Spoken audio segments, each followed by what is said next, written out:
This episode of The Memory Palace is brought to you by Article. We are big fans of Article here at The Memory Palace. This room of the palace, the ballroom where I'm sitting right now, it's palatial, trust me, is lit beautifully by a legit beautiful lamp from Article. This stuff is of extraordinarily high quality.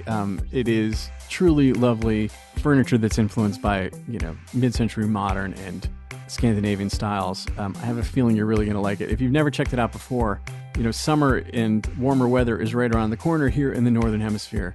And they really have fantastic outdoor furniture. It's totally worth checking out. Go to article.com and take a look. The stuff looks great, and it is made with all these outdoor-friendly materials like teak and acacia wood and granite and galvanized steel and rattan, and it comes to you with a flat delivery fee of $49, regardless of what you're buying and how big the order is. So go to www.article.com/memorypalace and get $50 off your first purchase of $100 or more. That is www.article.com/memorypalace. Go check it out.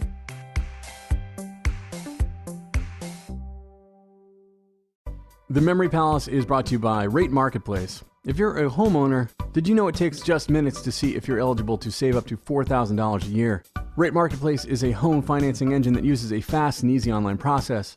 With Rate Marketplace, you can drop the paperwork and in a few minutes get a custom mortgage solution from your phone or computer. If you want to get started and see your savings at ratemarketplace.com/memorypalace. That's ratemarketplace.com/memorypalace. They are an equal housing lender. MLS number 1137890. This is the Memory Palace. I'm Nate DiMeo. His submarine had sunk. He had taken on 3 British destroyers at once, which had turned out to be at least 2 too many. 2 of his men had been killed, the rest captured. And now, in the summer of 1943, Captain Jürgen Wattenberg was one of 1,700 Nazi prisoners of war, in a camp 6,000 miles away from his home in the chilly port city of Lübeck in the Baltic Sea, in the middle of the Arizona desert, wilting in the heat. Things were going great. The American radio stations were reporting about Allied defeats at the hands of the German army, and since the local radio just had to be filled with lies and Yankee propaganda, if they were reporting on these losses, clearly the war was nearly over. Also, his men were loving the volleyball. The prison camp was heavily fortified, surrounded by impossible desert terrain, and in the middle of nowhere. They were 8 miles away from Phoenix, and Phoenix and nowhere were a potato-potato deal back in 1943. So it wasn't like these guys were going to escape. So when Captain Wattenberg's men asked the American guards for some shovels to carve a regulation volleyball court out of the rocks and sand, they said, sure, knock yourselves out. And so the prisoners did. Soon they were serving and spiking and setting and holding round-robin tournaments, carousing and cheering loudly every day. All according to Wattenberg's plan. That cheering and whooping at the volleyball court covered up the sound of the digging that had been going on underneath since they first broke ground on the court. The POWs were scraping out a tunnel inch by inch. Nearly every prisoner was in on it. Some procured light bulbs and wire to light the inside of the tunnel. Some built a cart and tracks to help haul out the dirt. Others would surreptitiously spread the dirt around the camp, or add an unnoticeable shovelful onto a big pile left over from the volleyball construction. And someone stole a map. Wattenberg and other career naval navigators gathered around it and plotted out their route to freedom. They determined that the tunnel would need to be 178 feet long. It would have to run 8 feet down below the surface. Except at the fences, they would have to dig down 14 feet to get under the fences. The tunnel would empty out into a drainage ditch, which was indicated on the map by a dotted line. The sailors and submariners would build a boat and drag it through the tunnel and into the ditch, and then a small team of men would carry it to the wide blue line on the map, the Gila River, not far away. And then they'd paddle to the Colorado, and then down into Mexico, where they'd meet up with Nazi spies who'd get them back to Germany and back to sea in time to help finish off the Allies.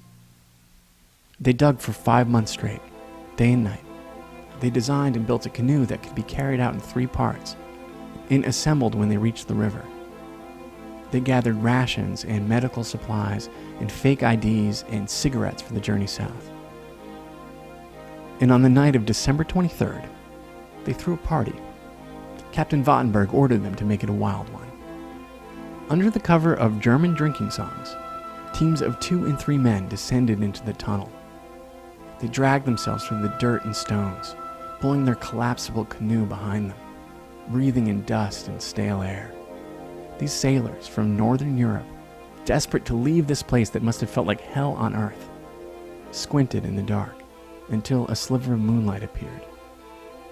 And then they climbed out into the ditch, free men, and slipped away into the night, following Captain Wattenberg toward the river, back to the water that would lead them back home. Wattenberg moved quickly, heading to the point on the map where the blue line was widest, to the head of the river, where the current would be swift and the waters would be easiest to navigate, and that would more than make up for any time they were losing on foot.